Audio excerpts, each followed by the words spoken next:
ਕਿਸੇ ਵੀ ਸਿੱਖ ਭਾਈਚਾਰੇ ਦੇ ਵਿਅਕਤੀ ਨੂੰ ਕਿਰਪਾਨ ਪਾਉਣ ਤੋਂ ਨਹੀਂ ਰੋਕਿਆ ਜਾ ਸਕਦਾ ਜਾਂ ਉਹਦਾ ਜਿਹੜਾ ਪ੍ਰੋਫੈਸ਼ਨ ਕਰਦਾ ਆ ਜਿਹੜੀ ਉਹ ਚੀਜ਼ ਦਾ ਚਿੰਨ੍ਹ ਨੇ ਉਹਨਾਂ ਨੂੰ ਨਹੀਂ ਰੋਕਿਆ ਜਾ ਸਕਦਾ।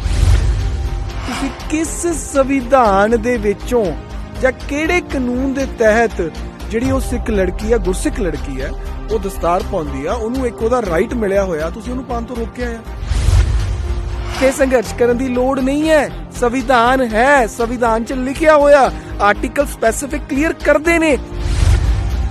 ਇੰਡੀਆ ਦੇ ਵਿੱਚ ਤਾਂ ਜਿਹੜੀ ਸਿੱਖ ਕਮਿਊਨਿਟੀ ਹੈ ਸਾਡੇ ਗੁਰੂਆਂ ਨੇ ਸ਼ਹੀਦਾਂ ਦਿੱਤੀ। ਅਗਰ ਅਸੀਂ ਆਪਣੇ ਦੇਸ਼ ਦੇ ਵਿੱਚ ਹੀ ਇੱਕ ਸਾਡਾ ਜਿਹੜਾ ਚਿੰਨ੍ਹ ਹੈ ਠੀਕ ਹੈ ਉਹ ਪਾ ਕੇ ਨਹੀਂ ਤੁਸੀਂ ਜਾ ਸਕਦੇ ਤਾਂ ਫਿਰ ਹੋਰ ਬਸ ਕਿੱਥੇ ਜਾ? ਦੇ ਰਾਈਟਸ ਨੇ ਇਹ ਕਾਨੂੰਨ ਦੇ ਵਿੱਚ ਲਿਖੇ ਹੋਏ ਤੁਸੀਂ ਖੋ ਨਹੀਂ ਸਕਦੇ। ਅਗਰ ਕੋਈ ਖੋਣ ਦੀ ਕੋਸ਼ਿਸ਼ ਕਰੇਗਾ ਉਹਦੇ ਖਿਲਾਫ ਫਿਰ ਪ੍ਰੋਪਰ ਸਜ਼ਾ ਵਾ ਅੰਦਰ ਦਿੱਤੀ ਜਾਊਗੀ, ਜੇਲ੍ਹ ਜਾਣਾ ਪਊ। ਉਸ ਆਰਡਰ ਦੇ ਵਿੱਚ ਕਿਤੇ ਵੀ ਇਹ ਗੱਲ ਨਹੀਂ ਲਿਖੀ ਗਈ ਕਿ ਪੱਗ ਬੰਨ ਕੇ ਦਸਤਾਰ ਸਜਾ ਕੇ ਤੁਸੀਂ ਉੱਥੇ ਨਹੀਂ ਜਾ ਸਕਦੇ। ਮਨਾਉਣ ਵਾਲਾ ਚਾਹੀਦਾ, ਸਰਕਾਰ ਵੀ ਡਿੱਗਦੀ ਆ, ਡਿਗਾਉਣ ਵਾਲਾ ਚਾਹੀਦਾ। ਜੇ ਆਪਣੇ ਇਸ ਗੱਲ ਦੀ ਅਣਖ ਹੈ ਨਾ ਕਿ ਆਪਾਂ ਇਹ ਕੰਮ ਕਰਨਾ ਆ ਵੀ ਆ ਸਾਡੇ ਕੋਲ ਸੰਵਿਧਾਨ ਜਾਂ ਜਿਹੜਾ ਵੀ ਕਾਨੂੰਨ ਸਾਡੇ ਕੋਲ ਸਹੀ ਆ ਤੁਸੀਂ ਜਿਸ ਮਰਜ਼ੀ ਦੇ ਉੱਤੇ ਲਾਓ। ਦੇਖੋ ਆਰਟੀਕਲ 25 ਦੀ ਐਕਸਪਲੇਨੇਸ਼ਨ 1 ਜਿਹੜੀ ਕਿ ਤੁਸੀਂ ਇੱਥੇ ਪੜ੍ਹ ਰਹੇ ਹੋ ਤੇ ਸਾਫ਼ ਤੌਰ ਦੇ ਉੱਤੇ ਤੁਸੀਂ ਦੇਖ ਸਕਦੇ ਹੋ ਕਿ ਕਿਸੇ ਵੀ ਸਿੱਖ ਵਿਅਕਤੀ ਨੂੰ ਜਿਹੜਾ ਵਾ ਕਿਰਪਾਨ ਪਾਉਣ ਤੋਂ ਨਹੀਂ ਰੋਕਿਆ ਜਾ ਸਕਦਾ। ਠੀਕ ਹੈ ਜੀ। ਲੁਧਿਆਣਾ ਲਾਈਵ ਦੇਖਣ ਵਾਲੇ तमाम ਦਰਸ਼ਕਾਂ ਦਾ ਸਵਾਗਤ ਹੈ। ਮੈਂ ਵਿਸ਼ਾਲ ਕਪੂਰ। ਹਿਜਾਬ ਨੂੰ ਲੈ ਕੇ ਹਿੰਸਾ ਜਿਹੜੀ ਕਰਨਾਟਕਾ ਦੇ ਵਿੱਚ ਖਤਮ ਹੋਣ ਦਾ ਨਾਮ ਨਹੀਂ ਲੈ ਰਹੀ ਹੈ। ਉਸ ਤੋਂ ਬਾਅਦ ਹੁਣ ਹੈਦਰਾਬਾਦ ਦੇ ਵਿੱਚ ਇੱਕ ਸਿੱਖ ਲੜਕੀ ਹੈ ਜੋ ਦਸਤਾਰ ਪਾ ਕੇ ਜਾਂਦੀ ਆ, ਉਹਦਾ ਵੀ ਮਾਮਲਾ ਹੁਣ ਤੂਲ ਪਕੜਦਾ ਜਾ ਰਿਹਾ ਹੈ। ਗੌਰਵ ਅਰੋੜਾ ਨੇ ਐਡਵੋਕੇਟ ਨੇ ਲੁਧਿਆਣਾ ਸ਼ਹਿਰ ਤੋਂ ਤੇ ਉਹਨਾਂ ਨੇ ਉਸ ਕਾਲਜ ਨੂੰ ਜਿਹੜਾ ਹੈਗਾ ਵਾ ਨੋਟਿਸ ਵੀ ਭੇਜ ਦਿੱਤਾ ਹੈ। ਆਖਿਰ ਕਿਹੜੇ ਰੂਲ ਐਂਡ ਰੈਗੂਲੇਸ਼ਨ ਜਿਹੜੇ ਹੈਗੇ ਨੇ, ਕਿਹੜਾ ਸੰਵਿਧਾਨ ਜਿਹੜਾ ਹੈਗਾ ਸਾਨੂੰ ਸਾਡੇ ਹੱਕ ਤੇ ਸਾਡੇ ਰਾਈਟਸ ਲੈਣ ਤੋਂ ਰੋਕਦਾ ਵਾ। ਗੌਰਵ ਅਰੋੜਾ ਮੌਜੂਦ ਹੈ, ਗੱਲਬਾਤ ਕਰੇ। ਗੌਰਵ ਜੀ ਸਵਾਗਤ ਹੈ ਲੁਧਿਆਣਾ ਲਾਈਵ ਵਿੱਚ। ਸਤਿ ਸ਼੍ਰੀ ਅਕਾਲ ਜੀ ਸਾਰਿਆਂ ਨੂੰ। ਗੌਰਵ ਜੀ ਪਹਿਲੇ ਹਿਜਾਬ ਦਾ ਰੋਲਾ ਜਿਹੜਾ ਚੱਲ ਰਿਹਾ ਕਰਨਾਟਕਾ ਦੇ ਵਿੱਚ, ਹੁਣ ਸਿੱਖ ਕੁੜੀ ਦੀ ਦਸਤਾਰ ਦਾ ਰੋਲਾ ਚੱਲ ਪਿਆ। ਹੁਣ ਆਖਿਰ ਕਿਹੜੇ ਸੰਵਿਧਾਨ ਦੇ ਵਿੱਚ ਲਿਖਿਆ ਹੋਇਆ ਕਿ ਅਸੀਂ ਆਪਣਾ ਧਰਮ ਦਾ ਜਿਹੜਾ ਸਾਡਾ ਧਰਮ ਦਾ ਚਿੰਨ੍ਹ ਜਿਹੜਾ ਹੁੰਦਾ ਜਾਂ ਸਾਡੇ ਧਰਮ ਦੀ ਜਿਹੜੀ ਪਹਿਚਾਣ ਜਿਹੜੀ ਹੈਗੀ ਅਸੀਂ ਉਹ ਨਹੀਂ ਪਾ ਕੇ ਜਾ ਸਕਦੇ?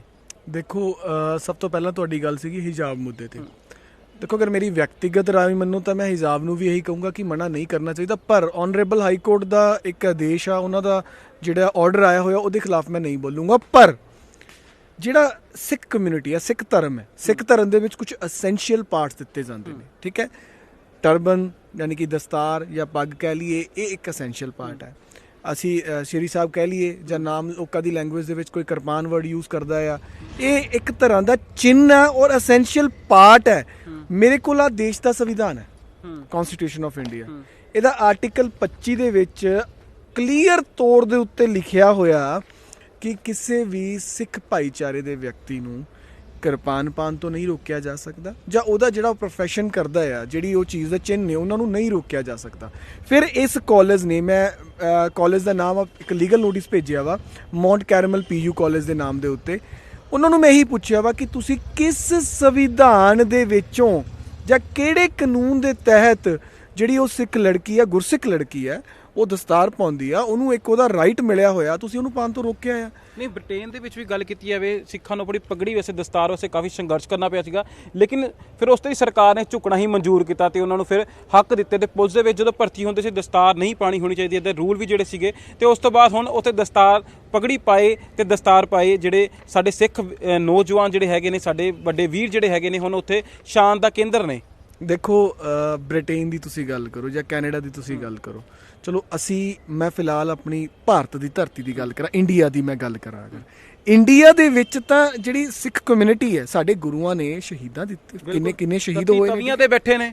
ਯੈਸ, ਹੁਣ ਉਸ ਜਗ੍ਹਾ ਦੇ ਉੱਤੇ ਉਸ ਦੇਸ਼ ਦੇ ਵਿੱਚ ਵੀ ਅਗਰ ਰਹਿ ਕੇ ਔਰ ਦੂਜੀ ਗੱਲ ਆ ਸੰਵਿਧਾਨ ਦੇ ਵਿੱਚ ਲਿਖਣ ਦੇ ਬਾਵਜੂਦ ਇਹ ਗੱਲ ਪੂਰੀ ਨਾ ਹੋਵੇ ਫਿਰ ਤਾਂ ਕਿਸੇ ਗਰਾਊਂਡ ਤੇ ਨਹੀਂ ਆਇਆ। ਤੁਸੀਂ ਕਿ ਉੱਥੇ ਸੰਘਰਸ਼ ਕੀਤਾ, ਇੱਥੇ ਸੰਘਰਸ਼ ਕਰਨ ਦੀ ਲੋੜ ਨਹੀਂ ਹੈ। ਸੰਵਿਧਾਨ ਹੈ, ਸੰਵਿਧਾਨ 'ਚ ਲਿਖਿਆ ਹੋਇਆ ਆਰਟੀਕਲ ਸਪੈਸੀਫਿਕ ਕਲੀਅਰ ਕਰਦੇ ਨੇ ਕਿ ਆਰਟੀਕਲ 25 ਸਾਨੂੰ ਅਧਿਕਾਰ ਹੈ ਇਸ ਚੀਜ਼ ਦਾ, ਪਰ ਉਸ ਅਧਿਕਾਰ ਦਾ ਜਿਹੜਾ ਮਿਸਯੂਜ਼ ਕੀਤਾ ਜਾਵੇ ਉਹਦਾ ਫਿਰ ਤਾਂ ਜਿਹੜੀ ਪੁਆਇੰਟ ਹੈ ਉਹ ਤਾਂ ਫਿਰ ਕਲੀਅਰ ਕੱਟ ਹੀ ਹੋ ਗਿਆ ਨਾ ਵੀ ਵਾਇਓਲੇਸ਼ਨ ਕਰ ਰਹੇ ਨੇ। ਤੇ ਕਾਲਜ ਨੇ ਕਿਸ ਗਰਾਊਂਡ ਤੋਂ ਲੈ ਕੇ ਕਿਸ ਪੁਆਇੰਟ ਤੋਂ ਲੈ ਕੇ ਇਹ ਚੀਜ਼ਾਂ ਕੀਤੀਆਂ ਨੇ, ਇਸੇ ਕਰਕੇ ਮੈਂ ਲੀਗਲ ਨੋਟਿਸ ਭੇਜ ਕੇ ਪੁੱਛਿਆ ਸੀਗਾ ਵੀ ਮੈਨੂੰ ਤੁਸੀਂ 15 ਦਿਨ ਦੇ ਵਿੱਚ ਇੱਕ ਤਾਂ ਤੁਸੀਂ ਅਪੋਲੋਜਾਈਜ਼ ਕਰੋ ਸਾਰਿਆਂ ਤੋਂ, ਜਿੰਨੇ ਵੀ ਸਿੱਖ ਕਮਿਊਨਿਟੀ ਨੇ ਚਾਹੇ ਪੂਰੇ ਵਰਲਡ ਦੇ ਵਿੱਚ ਨੇ ਉਹਨਾਂ ਦੀਆਂ ਭਾਵਨਾਵਾਂ ਆਹਤ ਹੋਈਆਂ ਨੇ।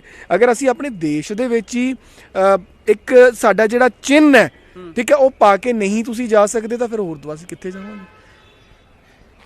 ਅਸੀਂ ਆਪਣੇ ਦੇਸ਼ ਦੇ ਸੁਤੰਤਰ ਨਹੀਂ ਹੈਗੇ, ਅਸੀਂ ਆਜ਼ਾਦ ਨਹੀਂ ਹੈਗੇ। ਮੇਰੇ ਕਹਿਣ ਦਾ ਮਤਲਬ ਹੈ ਆਜ਼ਾਦ ਹੋ ਵੀ ਨਹੀਂ ਸਕਦੇ। ਆਜ਼ਾਦ ਮੁਲਕ ਕਿਹਾ ਜਾਂਦਾ, ਆਜ਼ਾਦ ਮੁਲਕ ਹੈ, ਆਜ਼ਾਦ ਨਹੀਂ ਆ। ਜਿੱਥੋਂ ਸਾਨੂੰ ਬੰਦਿਸ਼ਾਂ 'ਚ ਲਗਾ ਦਿੱਤਾ ਗਿਆ, ਆਪਣਾ ਭਗਵਾ ਲਹਿਰਾਨ ਤੇ ਬੰਦਿਸ਼ਾਂ ਹੋ ਜਾਂਦੀਆਂ, ਕਤਲ ਕਰ ਦਿੱਤਾ ਜਾਂਦਾ ਹਿੰਦੂ ਮੁੰਡੇ ਦਾ। ਹੈਦਰਾਬਾਦ ਦੇ ਵਿੱਚ ਟਰਬਨ ਪਾਉਣ ਤੋਂ ਮਨਾ ਕਰ ਦਿੱਤਾ ਜਾਂਦਾ, ਹਿਜਾਬ ਪਾਉਣ ਲਈ ਮਨਾ ਕਰ ਦਿੱਤਾ ਜਾਂਦਾ। ਆਖਿਰ ਆਪਸੀ ਭਾਈਚਾਰਾ ਸਾਂਝ ਜੋ ਕਿਹਾ ਜਾਂਦਾ ਹੈ ਕਿ ਇਸ ਆਜ਼ਾਦ ਮੁਲਕ ਦੇ ਵਿੱਚ ਆਪਸੀ ਭਾਈਚਾਰਾ ਸਾਂਝ ਰਹਿੰਦੀ ਹੈ, ਲੇਕਿਨ ਉਹ ਕਿੱਥੇ ਨਜ਼ਰ ਆ ਰਹੀ ਹੈ? ਦੇਖੋ, ਕੁਛ ਮੁੱਠੀ ਭਰ ਲੋਕ ਹੁੰਦੇ ਨੇ ਜਿਹੜੇ ਕਿ ਇਹ ਚੀਜ਼ਾਂ ਦਾ ਨੁਕਸਾਨ ਕਰਨ ਦੇ ਵਿੱਚ ਅੱਗੇ ਆਉਂਦੇ ਨੇ। ਤੁਹਾਡੀ ਗੱਲ ਰਹੀ ਆਜ਼ਾਦ ਦੀ, ਸਾਰਾ ਕੁਝ ਹੈ, ਬਹੁਤ ਚੰਗੀ ਤਰ੍ਹਾਂ ਅਸੀਂ ਆਜ਼ਾਦ ਹਾਂ, ਸਾਡੇ ਕੋਲ ਹਰ ਇੱਕ ਚੀਜ਼ ਹੈ, ਪਰ ਸਮਝਣ ਦੀ ਜ਼ਰੂਰਤ ਹੈ। ਸਾਡੇ ਜਿੰਨੇ ਵੀ ਭਾਈਚਾਰੇ ਦੇ ਲੋਕ ਨੇ, ਕਿਸੇ ਵੀ ਭਾਈਚਾਰੇ ਨਾਲ ਸੰਬੰਧ ਕਰਦੇ ਨੇ, ਸਿਰਫ ਇੱਥੇ ਉਹਨਾਂ ਨੂੰ ਆਪਣੇ ਕਾਨੂੰਨਾਂ ਦੇ ਹੱਕਾਂ ਬਾਰੇ ਪਤਾ ਹੋਣਾ ਚਾਹੀਦਾ ਕਿ ਸਾਡੇ ਕੋਲ ਆਹ ਹੱਕ ਹੈ, ਸਾਡੇ ਕੋਲ ਆਹ ਕਾਨੂੰਨ ਦੇ ਵਿੱਚ ਆਹ ਧਾਰਾ ਪਈ ਹੈ, ਜੋ ਮਰਜ਼ੀ ਕਰਵਾਓ ਤੁਸੀਂ। ਕਿਹਦੀ ਜ਼ਰੂਰਤ ਹੈ ਕਿ ਕਿਸੇ ਨੂੰ, ਜਿਸ ਤਰ੍ਹਾਂ ਮੇਰੀ ਭੈਣ ਨੂੰ ਮੰਨ ਲਓ ਦਸਤਾਰ ਪਾਉਣ ਤੋਂ ਰੋਕਿਆ ਗਿਆ, ਮੇਰੀ ਭੈਣ ਦੇ ਜਿੰਨੇ ਵੀ ਉਹਦੇ ਪਰਿਵਾਰ ਵਾਲੇ ਸੀਗੇ ਉਹਨਾਂ ਨੇ ਆ ਕੇ ਉੱਥੇ ਕੀਤਾ ਵੀ ਹਾਂਜੀ ਭਾਈ ਆਹ ਆਰਟੀਕਲ ਦੇ ਵਿੱਚ ਲਿਖਿਆ ਗਿਆ, ਹੁਣ ਉਹ ਜੇ ਨਹੀਂ ਚੁੱਕਣਗੇ ਮੈਂ ਨੋਟਿਸ ਭੇਜ ਦਿੱਤਾ, ਨਹੀਂ ਕਰਨਗੇ ਫਿਰ ਕੋਰਟ ਬੈਠਾ ਵਾ ਔਰ ਕਲੀਅਰ ਕੱਟ ਹੈ ਸਾਡੇ ਰਾਈਟਸ ਨੇ, ਇਹ ਕਾਨੂੰਨ ਦੇ ਵਿੱਚ ਲਿਖੇ ਹੋਏ, ਤੁਸੀਂ ਖੋ ਨਹੀਂ ਸਕਦੇ। ਅਗਰ ਕੋਈ ਖੋਣ ਦੀ ਕੋਸ਼ਿਸ਼ ਕਰੇਗਾ ਉਹਦੇ ਖਿਲਾਫ ਫਿਰ ਪ੍ਰੋਪਰ ਸਜ਼ਾ ਵਾ ਅੰਦਰ ਦਿੱਤੀ ਜਾਊਗੀ, ਜੇਲ੍ਹ ਜਾਣਾ ਪਊਗਾ ਉਹਨੂੰ। ਲੇਕਿਨ ਸੰਵਿਧਾਨ ਦੀ ਇੱਕ ਤੁਸੀਂ ਕਿਤਾਬ ਪਕੜੀ ਹੈ, ਸਾਡਾ ਸੰਵਿਧਾਨ ਹੈ, ਸਾਡੇ ਇੰਡੀਆ ਦਾ ਸੰਵਿਧਾਨ ਜਿਹੜਾ ਹੈਗਾ, ਆਖਿਰ ਫਿਰ ਇੱਕ ਕਾਲਜ ਵਾਲੇ ਉਸ ਸੰਵਿਧਾਨ ਨੂੰ ਮੰਨਦੇ ਨਹੀਂ ਆ।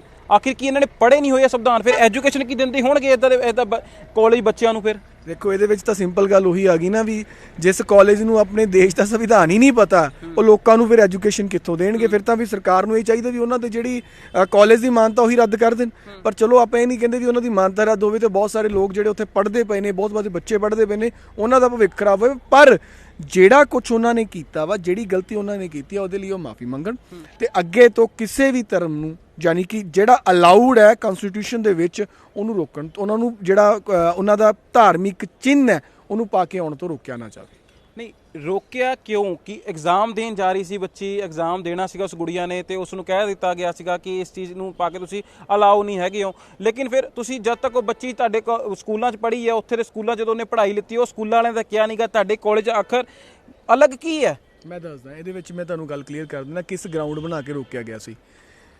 ਆਨਰੇਬਲ ਹਾਈ ਕੋਰਟ ਦਾ ਇੱਕ ਡਿਸੀਜਨ ਆਇਆ ਸੀ ਜਿਹਦੇ ਵਿੱਚ ਇਹ ਕਿਹਾ ਗਿਆ ਸੀਗਾ ਕਿ ਹਿਜਾਬ ਪਾ ਕੇ ਜਾਂ ਹੋਰ ਇਸ ਤਰ੍ਹਾਂ ਦੇ ਜਿਹੜੇ ਧਾਰਮਿਕ ਚੀਜ਼ਾਂ ਨੇ ਉਹ ਪਾ ਕੇ ਵੀ ਤੁਸੀਂ ਕਾਲਜ ਦੇ ਵਿੱਚ ਨਹੀਂ ਆ ਸਕਦੇ ਜਾਂ ਸਕੂਲ ਦੇ ਵਿੱਚ ਨਹੀਂ ਆ ਸਕਦੇ, ਯੂਨੀਫਾਰਮ ਪਾਣੀ ਪੈਣੀ ਆ। ਪਰ ਉਸ ਆਰਡਰ ਦੇ ਵਿੱਚ ਕਿਤੇ ਵੀ ਇਹ ਗੱਲ ਨਹੀਂ ਲਿਖੀ ਗਈ ਕਿ ਪੱਗ ਬੰਨ ਕੇ, ਦਸਤਾਰ ਬੰਨ ਕੇ, ਦਸਤਾਰ ਸਜਾ ਕੇ ਤੁਸੀਂ ਉੱਥੇ ਨਹੀਂ ਜਾ ਸਕਦੇ। ਉਹ ਕਿਉਂ? ਕਿਉਂਕਿ ਆਨਰੇਬਲ ਕੋਰਟ ਨੂੰ ਵੀ ਇਸ ਗੱਲ ਦਾ ਪਤਾ ਵਾ ਕਿ ਸਾਡੇ ਸੰਵਿਧਾਨ ਦੇ ਵਿੱਚ ਇਸ ਗੱਲ ਦੀ ਆਜ਼ਾਦੀ ਹੈ। ਬਿਲਕੁਲ, ਉਹ ਕੋਈ ਪ੍ਰੋਪਰ ਉਹਨਾਂ ਨੇ ਨਾਰਮਲ ਚੀਜ਼ ਪਾਈ ਹੋਈ ਸੀ, ਸਿਰਫ ਦਸਤਾਰ ਜਿਹੜੀ ਬਣੀ ਸੀ, ਕਿਉਂਕਿ ਉਹ ਐਸੈਂਸ਼ੀਅਲ ਪਾਰਟ ਹੈ ਨਾ, ਐਸੈਂਸ਼ੀਅਲ ਪਾਰਟ ਨੂੰ ਤੁਸੀਂ ਨਹੀਂ ਉਤਾਰ ਸਕਦੇ। ਗੌਰਵ ਜੀ, ਹੁਣ ਤੁਸੀਂ ਕਾਲਜ ਦੇ ਉੱਤੇ ਨੋਟਿਸ ਤਾਂ ਭੇਜਤਾ, ਕਾਲਜ ਨੂੰ ਨੋਟਿਸ ਤਾਂ ਭੇਜਤਾ, ਹੁਣ ਮੁਕੰਮਲ ਤੌਰ ਤੇ ਕਾਰਵਾਈ ਕਰਾਉਂਗੇ ਕਿ ਨਹੀਂ ਕਰਾਉਂਗੇ? ਸਿਰਫ ਨੋਟਿਸ ਭੇਜਣ ਤੱਕ ਹੀ ਤੁਸੀਂ ਰਹੋਗੇ?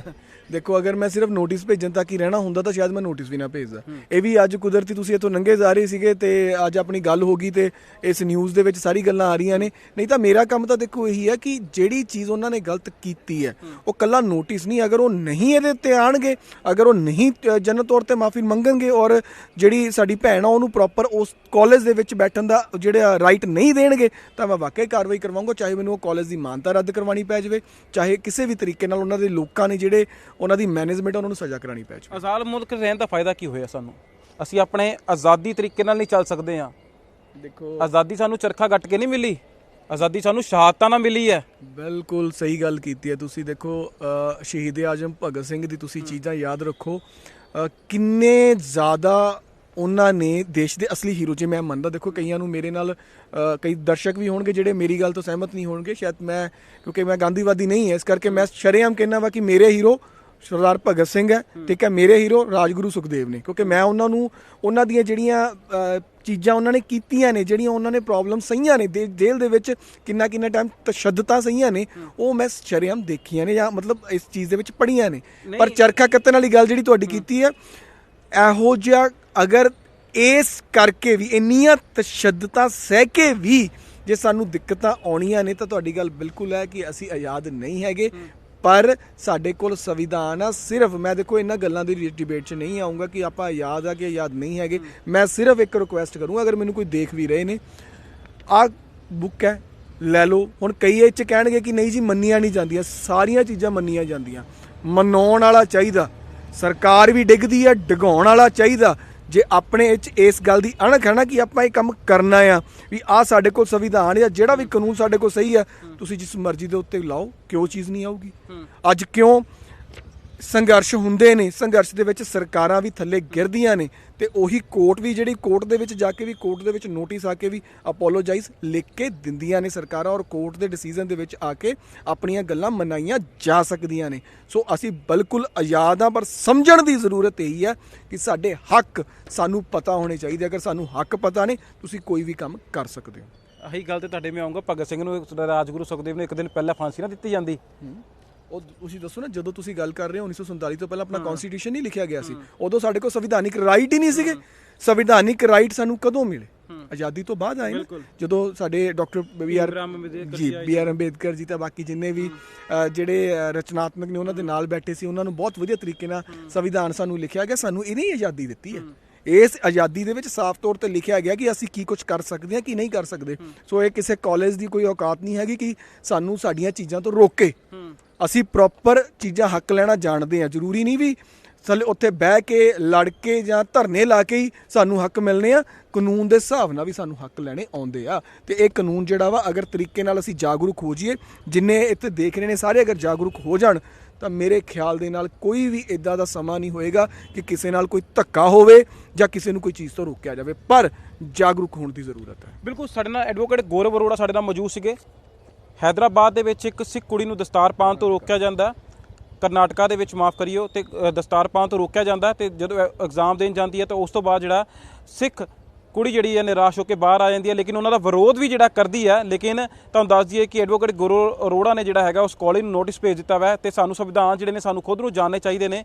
ਸੰਵਿਧਾਨ ਕੀ ਕਹਿੰਦੇ ਨੇ? ਸੰਵਿਧਾਨ ਸਾਨੂੰ ਆਹ ਕਹਿੰਦੇ ਨੇ, ਸਾਡਾ ਮੌਲਿਕ ਅਧਿਕਾਰ ਆ, ਇਸ ਇੰਡੀਆ ਦੇ ਵਿੱਚ ਰਹਿ ਕੇ ਸਾਨੂੰ ਆਜ਼ਾਦੀ ਦਿੱਤੀ ਗਈ ਹੈ ਤੇ ਆਜ਼ਾਦ ਮੁਲਕ ਕਲਾਇਆ ਜਾਂਦਾ ਹੈ। ਤੇ ਸਾਨੂੰ ਸਾਡੇ ਜੋ ਗੁਰੂਆਂ ਪੀਰਾਂ ਪੈਗੰਬਰਾਂ ਨੇ ਜੋ ਸਾਡੇ ਚਿੰਨ੍ਹ ਜਿਹੜੇ ਹੈਗੇ ਨੇ, ਅਸੀਂ ਉਹ ਪਾ ਕੇ ਜਾ ਸਕਦੇ, ਕਿਉਂਕਿ ਬੜੀ ਸ਼ਹਾਦਤਾਂ ਤੋਂ ਬਾਅਦ ਸਾਨੂੰ ਆਜ਼ਾਦੀ ਮਿਲੀ ਹੈ। ਤੇ ਸਾਡੇ ਕਈ ਐਸੇ ਯੋਧਾ ਸੀਗੇ ਜੋ ਸਾਨੂੰ ਆਜ਼ਾਦੀ ਦਿਵਾਉਣ ਵਾਸਤੇ ਸ਼ਹੀਦ ਹੋ ਗਏ ਸਨ। ਤੇ ਸਾਡੇ ਗੁਰੂਆਂ ਪੀਰਾਂ ਦੀ ਗੱਲ ਕੀਤੀ ਜਾਵੇ ਤਾਂ ਗੁਰੂ ਸਾਹਿਬਾਨਾਂ ਨੇ ਜਿਹੜੇ ਤਤੀ ਤਵੀਆਂ ਤੇ ਬੈਠੇ ਜਿੰਦਾ ਦੀਵਾਰਾਂ ਦੇ ਵਿੱਚ ਨਵਾ ਦਿੱਤਾ ਗਿਆ। ਲੇਕਿਨ ਕਿਤੇ ਨਾ ਕਿਤੇ ਉਸ ਕਾਲਜ ਵਾਲਿਆਂ ਨੂੰ ਵੀ ਚਾਹੀਦਾ ਸੀਗਾ, ਐਜੂਕੇਸ਼ਨ ਦੇ ਨਾਮ ਦੇ ਨਾਲ ਨਾਲ ਤੁਸੀਂ ਸਾਡੇ ਗੁਰੂ ਪੀਰਾਂ ਦੀ ਤੇ ਸਾਡੇ ਗੁਰੂ ਸਾਹਿਬ ਬਜਾਨਾਂ ਦੀ ਜਿਹੜੀ ਤੁਸੀਂ ਕਿਤੇ ਨਾ ਕਿਤੇ ਤੁਸੀਂ ਉਹਨਾਂ ਦੀ ਜੋ ਸ਼ਹਾਦਤਾਂ ਹੋਈਆਂ ਸੀ ਉਹਨਾਂ ਨੂੰ ਯਾਦ ਰੱਖਦੇ। ਲੁਧਿਆਣਾ ਤੋਂ ਹਣੀ ਦੇ ਨਾਲ ਮੈਂ ਵਿਸ਼ਾਲ ਕਪੂਰ, ਲੁਧਿਆਣਾ ਲਾਈਵ।